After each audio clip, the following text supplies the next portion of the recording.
وقل اعملوا فسيرى الله. محەممەد تۆفیق عەلابی سەرۆک وەزیرانی ڕاستپێراوی عێراق لە ژێر فشاری شەقامدایە تا بە زووترین کات کابینەی حکوومەتەکەی پێک بهێنێت. لە سەروبەندی گفتوگۆکانی سەرۆک وەزیرانی داهاتوو گفتیدایە لایەنە کوردستانەکانی باشوور کە بودجەی هەرێمی کوردستان وەک خۆی بنێرێت. بەڕای چاودێرێکی سیاسی پێویستە کورد پێشمەرجی بەشداری لەو کابینەی حکوومەتدا ببەستێتەوە بە تەواوی مافە دەستووریەکان و تەنها پرسەکە لە چوارچەوەی بودجەدا کورد نەکرێتەوە. ئەوەی کە بەمەستە لەلای من کە کورد دەبێت داکۆچی لەسەر بکە ئەو پرۆژە سیاسیەیە کە بودجەی هەرێم نەبڕێ مافی ئەو مافە خوراوانی کە تا ئێستا یعنی کراوە لە لایەن بەغاوە لە هی جوتیارانە هی پێشمەرگەیە ئەمانە بگەڕێنێتەوە جێبەجێکردنی مادەی 140 ئەمە پشتیوانی عەلاوی بن بۆ ئەوەی ئەم خاڵانە جێبەجێکە و دەنا ئێمە لەسەر جۆری وەزیر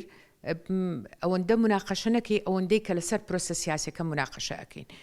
چونکە کە تۆ لەسەر یعنی پشتیوانی کابینەکەی ئەو بووی ئەو دەنگ بە یعنی پشتیوانت دەبێت بۆ پرۆسە سیاسەکەی ترت.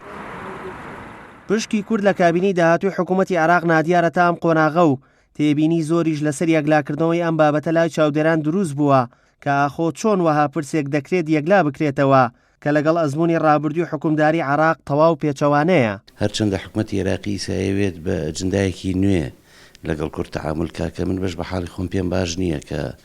ئەو بێ خۆی کەسایەتی سەر بەخۆ لە کوردستان هەڵبژێرێ لەبەرەوەی مەکیانێکی دیاریکراومانەیە کە پێوترێ هەرێمی کوردستان لە ناو هەرێمی کوردستانە ئۆرگانمانەیە سەرۆکایەتی هەرێم و حکوومەت و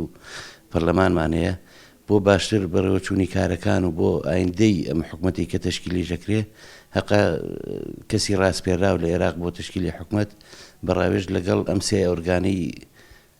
کووردا قسە بکات و نوێنەرێکی زۆر باش خەڵکی باش شیاو بە کۆی گشتی دەنگی لایەنە سیاسی کوردیەکان پێک بێت. بەپێی سەرچاوە هەواڵەکان تا ئەم قۆناغە محەممەد عەلاوی ڕەزامەند نەبووە هیچ لایەنە کاندیدی خۆی پێشکەش بکە بۆ پۆستە جیاوازەکان و بڕیارە بە کەسانی سربەخۆ پۆستەکان پڕ بکرێتەوە و بە بڕوای شارەزایانیش ڕەنگە ئەمە گرفتێکی گەورە بێت کە لەگەڵ دۆخی سیاسی عێراق یەکانگیر نەبێت. داسیار محەممەد گەلی کوردستان، سلێمانی.